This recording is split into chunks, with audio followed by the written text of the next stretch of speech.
कैलाश पर्वत पर भगवान शिव और माता पार्वती का दिव्य निवास था। भगवान शिव अधिकतर समय गहन तपस्या और ध्यान में लीन रहते थे, जबकि माता पार्वती सृष्टि की व्यवस्था और पालन में लगी रहती थी।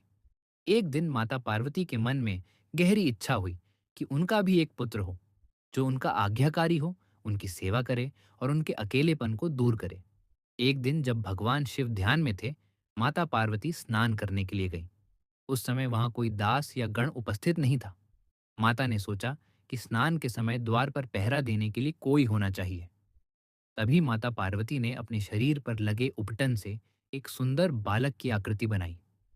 अपने तप और शक्ति से उन्होंने उसमें प्राण फूंक दिए। देखते ही देखते वह आकृति एक जीवित बालक में बदल गई। माता पार्वती अत्यंत प्रसन्न हुई। उन्होंने बालक को प्रेम से पास बुलाया और कहा, बेटा, आज से तुम मेरे पुत्र हो। तुम्हारा नाम गणेश है। बालक गणेश ने हाथ जोड़कर प्रणाम किया। माता का हृदय ममता से भर उठा। माता पार्वती ने गणेश से कहा, जब तक मैं स्नान करूं, तुम द्वार पर खड़े रहना। मेरी अनुमति के बिना कोई भी अंदर ना आए। गणेश ने दृढ़ स्वर में उत्तर दिया, माँ, आपकी आज्ञा मेरे लिए सर्वोपरि है। कुछ समय बाद भगवान शिव वहां पहुंचे। वे भीतर जाने लगे तो गणेश ने उन्हें रोक दिया। गणेश ने विनम्रता से कहा, माता स्नान कर रही है। उनकी आज्ञा के बिना कोई भी अंदर नहीं जा सकता। भगवान शिव चकित रह गए। उन्होंने कहा, मैं इस स्थान का स्वामी हूं। पर गणेश अपने कर्तव्य पर अडिग रहे। क्रोधित होकर शिव जी ने अपने गणों को बुलाया, लेकिन गणेश ने अकेले ही सभी गणों को परास्त कर दिया। देवता भी यह देखकर आश्चर्य में पड़ गए।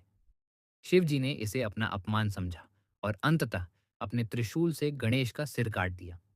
द्वार पर गहरा सन्नाटा छा गया। उसी समय माता पार्वती स्नान करके बाहर आईं। अपने पुत्र के निर्जीव शरीर को देखकर वे जोर जोर से विलाप करने लगीं। पूरा कैलाश उनके दुख से कांप उठा। क्रोधित होकर माता ने कहा, यह मेरा पुत्र था। यदि इसे जीवित नहीं किया गया तो मैं पूरी सृष्टि का विनाश कर दूंगी। माता का रौद्र रूप देखकर सभी देवता भयभीत हो गए।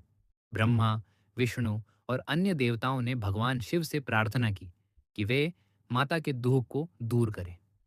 तब भगवान शिव को अपनी भूल का एहसास हुआ। उन्होंने माता पार्वती से कहा, देवी, मैंने अज्ञानवश यह किया।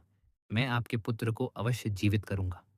यहीं ये कथा समाप्त होती है, जहां कर्तव्य निभाने वाला पुत्र अमर बन गया और माता का प्रेम सृष्टि को झुका गया।